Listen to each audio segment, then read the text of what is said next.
Здравейте! Аз съм Ема от Енергийна агенция Пловдив.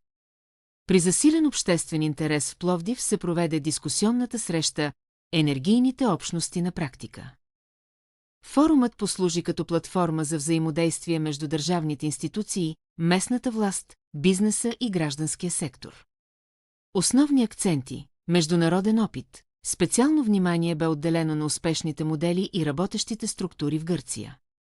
Европейско финансиране, Енергийна агенция Пловдив анонсира национална среща на 12 май.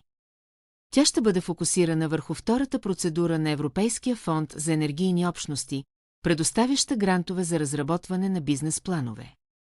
Стратегическо въздействие. От Европейската мрежа РИСКО подчертаха критичното значение на тези сдружения за социално-икономическото развитие на регионите и необходимостта те да залегнат в основата на националните енергийни планове.